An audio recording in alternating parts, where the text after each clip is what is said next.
A lot of what the end of night, about what this book is about, is having firsthand experiences with night, with darkness, not only with the stars, with the night sky, but all different things that happen at nights. And for me, where does the book come from? It comes from these kinds of experiences, a lifetime of watching the moon, punctuated by these amazing nights, breathtaking nights like this one in Morocco. We're losing the opportunity to have that kind of experience. And one thing that I find again and again is that when I give talks, when I give readings, it's usually folks who are at least in their 40s, if not older, who come up to me or raise their hand and say, I remember a night like this. I remember this experience. It's usually not folks that are younger than that, and that's mostly because those folks have never had that experience. Right? So why is that? Well, primarily it's because of this, because of lights. This is an image of the world at nights. It's a beautiful image. One of the things I always say, I hear myself saying over and over, is that artificial light at night is amazing. It's miraculous. It's a wonder. I'm not here to say we should have no lights. But I probably am here to say that we can use our lights much more effectively and intelligently than we do. I find this image beautiful. It's impressive. It is also an image of waste. All the light that you see here is light that's being allowed to shine straight into the sky without lighting anything, or at various levels, various degrees here, or it's light hitting the ground and going up into the sky, right? So this is a picture of waste. A little bit closer of Asia, Africa, Australia. This is a really interesting image. You have Japan on the right. Notice the Korean peninsula. And I'm not here to advertise for the North Korean way of life necessarily, but it is pretty remarkable. You see Seoul here, the demilitarized zone in North Korea, in a real dramatic way. There's a close-up of that. Here's the US. So what is light pollution? I'll give you a quick definition of light pollution. Just the unnecessary use and overuse of artificial light at night. I'll give you three examples of it. The first one here on the right is what we call sky glow. This is just light that's allowed to shine up into the sky. And this is a photograph of the same place. This is during a power outage. This is a suburb of Toronto. You can see what it looks like without light. That's the normal view on the right. So sky glow. Glare is a big one. This is what we call a security light, quote unquote, that's shining right into your eyes. Light trespass is one of the ones that is, I think, really important. This is the new science building at a school where I taught in Wisconsin. This is the Women's Awareness House, where students are living. All these windows have black plastic drapes hanging in the windows to block the light that's coming from this building over here. This is light trespassing from one property onto the other. How does light pollution, how is it created? Lots of different sources. This is a view of Harrisonburg, where I'm living now. I just wanted to point out the intramural field lights here at the university that stay on all night sometimes, these lights here shining into the sky. Parking lots, gas stations. Parking lots and gas stations are a really interesting example. Over the last 20 years, they've become 10 times brighter as they were. So most of us, I think everybody most people in this room can remember back 20 years ago. It's not that long ago. If we could jump back and see what the nights were like then, jump forward again, I think we'd be shocked. So, and is this about safety? It's really about getting you to come buy stuff, buy their gas. This is an increasingly big problem. This is, of course, Las Vegas. Digital billboards, LED billboards, blasting light in all directions. Uplighting, so lighting that's lit from below. It's lighting the trees, it's lighting any birds that fly by will be lit wonderfully. horizontal light. These are called wall packs. They're just shining, they're blasting out horizontally, and those lights go on forever. Here again, the science building doing a great job of lighting the woods for no apparent reason. Let's go back to this photograph, though, of Europe, because what I'd like to point out is that in this picture, it looks like there are a lot of lights, yes, but it also looks like there are a lot of black places or dark places between those lights.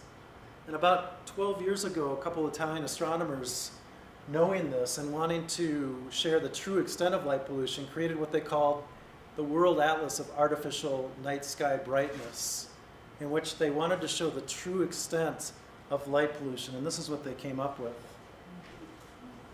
So you can see in varying degrees of colors, levels of darkness, but all of this is light pollution. You really have to go out into the ocean to get back to real darkness.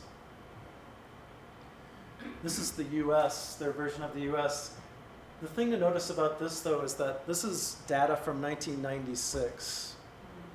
So it's almost 20 years ago. It has not gotten better, trust me.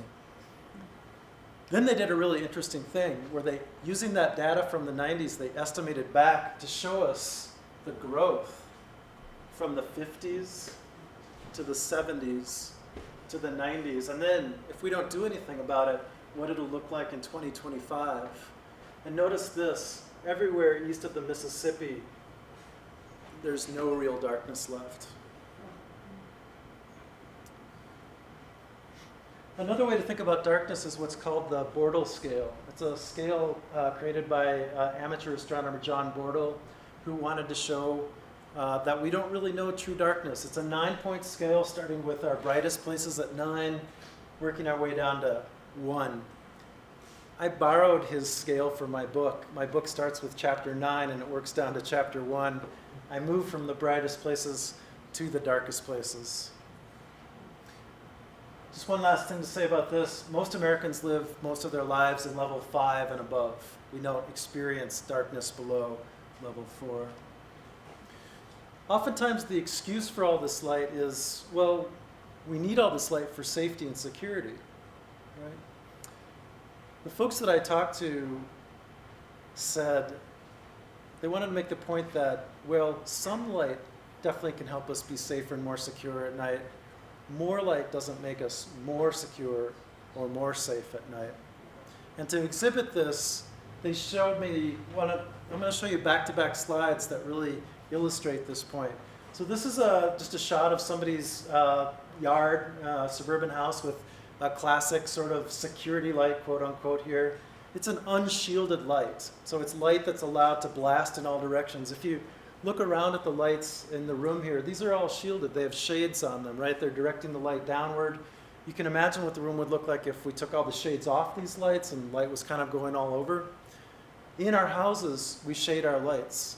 In our cities and towns where we live, primarily we don't shade our lights, and so we have light going all over. Although y'all are lucky if you live in Boulder, there's a lot more shielding here than in elsewhere. So, classic shot of a security light, making us safer at night. We put a shield on it. Now we can see the bad guy hiding in the fence. See him back there? I'll show that again. Tough to see him when the light is so bright that it's blinding you, right? So I always ask people, when you go out tonight, pick a light somewhere and put your hand up and just block it and see how much better you can see under that light and past that light, right? And again, the folks that are concerned about light pollution that I talked to, they made the point again and again to say, we're not saying no lights. We're saying let's use our light intelligently. This is, again, parking lot, classic parking lot. There's a truck park here. You take this shot without a flash and then a shot with the flash. You can see the bad guy hiding here. That's just to illustrate how shadows are created by bright lights. So what can we do? We can use shields on our lights. This is a ball field in Flagstaff before it was shielded. This is the same field. It's taken from the same place with shielded lights. There's actually more light on the field now than there was before, but there's no light going into space. Same thing with lights in our homes. These are unshielded lights. You walk toward them, you're kind of like this. You can shield them. There are a lot of lights like this in Boulder. These are full cut-off lights. There's no light allowed to go up into the sky. Nor is there, if you notice, I don't know if you can see this, but there's no glass in here, so the light molecules aren't allowed to bounce all over the place. They're just allowed to go straight down. The effect is this, just a really pleasant lighting glow with no lights going all over. This is a picture of Florence, the same thing. A street in Florence, you can see much better all the way down the street. So not the same guys, but guys who worked with the folks who made that atlas I was showing you have just recently estimated what we could do, what the effect would be. Because one of the great things about this subject that I love is that we can do something about it. It's a problem that's big, but it's not so big that we can't deal with it. So here are 5 cities in Nevada and Arizona. Let's take Las Vegas here. This is what it looks like now. This is if the lights were shielded, just shielded. But an interesting thing happens here. When you shield your lights, you don't need as much light. You don't need it to be as intensely lit. So if you adjust for that, you have much less light. So shield them, bring down the level of lighting. Just a couple more slides and then I'll read again from the book. I do always want to make the point that light at night is beautiful and wonderful if we use it intelligently and thoughtfully. Like this in London, the Houses of Parliament, Big Ben. Interesting thing about this famous scene, they turn the lights off at 1 o'clock. Right? People are in bed, why have the lights on?